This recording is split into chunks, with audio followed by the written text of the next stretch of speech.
Adakah segi masuk akalnya ketika suatu kaum mengklaim sejarah bahwa kita pernah tinggal di sini, kemudian balik lagi, sementara penduduk-penduduk setempat diusir karena dianggap bukan milik mereka, bukan milik penduduk itu, tapi milik pendatang itu yang mengklaim sejarah. Wah, itu tragis juga ya, karena ya seperti banyak dikatakan orang, sebelum itu juga siapa yang tinggal di situ, nanti kalau mengklaim juga gimana kan gitu. Maka setiap ada pertentangan pendapat ya harus kembali ke kitab yang menjadi landasan mereka. Benarkah itu interpretasi mereka? Ya, di samping istilah Eretz Israel dari Nil ke Sungai Efrat itu salah istilah, yaitu sebenarnya Eretz Ibrahim. Ada juga pengertian kepemilikan tanah itu tidak kolosal suatu bangsa, apalagi suatu bangsa itu masih diragukan nasabnya itu masih on the track ataukah sekedar keturunan Israel. Kalau sekedar keturunan Israel itu belum tentu masih diakui gitu kan. Harus statusnya yang Yahudi. Yahudi itu matrilineal. Nah, ini aja juga belum tentu sesuai dengan yang disebutkan dalam kitab Bible itu, yaitu kepemilikan tanah itu milik pribadi, yaitu yang diterjemahkan untuk Israel, untuk bangsa Israel, itu sebenarnya bahasa aslinya ya libni. Li itu untuk, ibni itu ya anak ya, untuk anak. Nah lo, dan ini singular bukan plural. Jadi kalau untuk kaum Israel itu kan udah plural dan lepas konteks. Ini bukan untuk suatu bangsa, ini untuk pribadi, untuk anak gitu. Itu kepemilikannya di situ. Bahwa yang tinggal di situ adalah keturunan Ibrahim, ya emang juga disebut, tapi kepemilikan itu loh. Jadi ini udah berlipat-lipat ini kesalahan interpretasi dari umat Israel di sono gitu kan. Kalau bicara apa ya, yang sudah Tuhan lakukan, emang Tuhan suka bagi-bagi tanah itu. Bagi-bagi tanah dalam arti kalau disebutkan secara bahasa untuk satu tempat itu fatherland, itu milik father.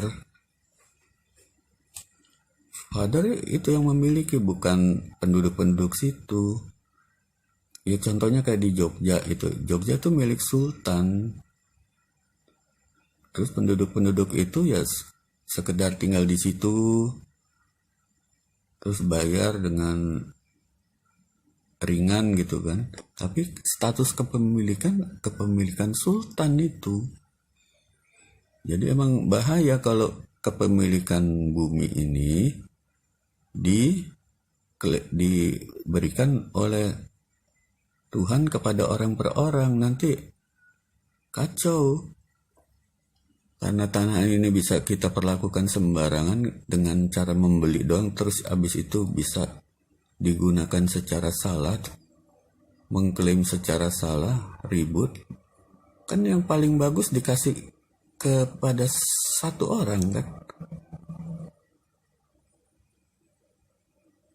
Ini Indonesia Ibu Pertiwi ya, milik Ibu Pertiwi gitu.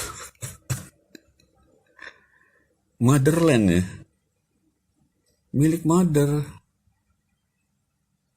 Jadi suami istri itu pemilik tanah di berbagai itu tempat. Di Australia, Queensland itu milik Queen itu. ada kesepakatan yang dilukiskan dalam penamaan suatu kawasan. Itu yang masuk akal begitu. Jadi ada orang mulia ya, seperti Musa gitu kan, dikasih ke Musa. Ada orang yang mulia, Queen gitu ya, dikasih ke Queen supaya nggak ada pertentangan dalam hal kepemilikan, bahwa yang paling berhak mengatur ya Queen itu. Terus di Indonesia yang paling berhak mengatur ya Ibu Pertiwi. Terus di Eropa itu fatherland itu ya bapak yang paling berhak mengatur. Itu harus disadari sebelum ketahuan siapa itu bapak atau Ibu Pertiwi, atau di wilayah sekitar Kanaan itu seorang anak gitu, pemiliknya itu. Jadi jangan diklaim oleh banyak orang. Ya ibarat Nabi Nuh gitu kan. Ini tanahnya Sam di sini, ini tanahnya Ham di sini, ini tanahnya Sem di sini, Yafid di sini. Ya macam begitu. Cuman bedanya kalau zaman Nabi Nuh kan belum akhir zamannya. Habis itu meninggal itu kan. Pemiliknya meninggal diwariskan. Tapi kalau udah akhir zaman, ya untuk anak itu. At least yang di wilayah Israel itu, Kanaan itu, yaitu milik son bahasa Inggrisnya itu. Kalau bahasa Ibraninya libni, untuk seorang anak. Itu pemiliknya itu. Kalau yang diundang ke sono seorang laki-laki dan seorang perempuan, dua yang diundang ke sono gitu loh. Nah tinggal dipikir-pikir aja siapa aja dua orang itu. Carilah, diubek-ubek lagi di dunia ini. Dan soal kepemilikannya milik si laki itu. Sehingga yang tinggal di sana ya yang berkenan aja. Yang dipandang, oh ini boleh nih tinggal di sini, nih oke nih.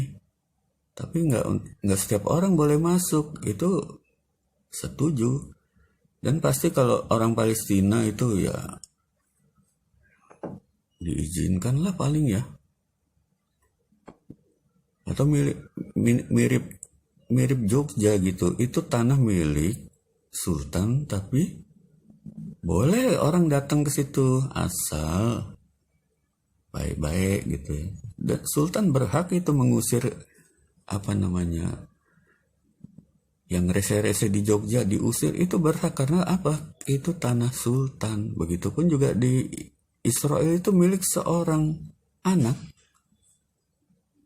Dan anak itu berhak untuk mengatakan, oh ini silahkan terusin tinggal di sini, yang itu nggak boleh tuh, pergi gitu. Ya didasarkan dengan kelakuan kan gitu, yang bawaannya ribut ya diusir aja. Itu karakter dari suku-suku kan begitu, yang nggak beres itu melanggar adat ya dikeluarin aja gitu kan. Terus ada juga anggota kehormatan, why not orang luar dianggap sebagai anggota suku kan gitu. Itu karena ada kesatuan komando, ada kepemimpinan yang satu, kepemilikan kepada satu orang, kan jadi enak itu. Dan ini memang satu orang yang sudah ditunjuk Tuhan, gak sembarangan gitu, dijamin oke hasilnya. Try this at home.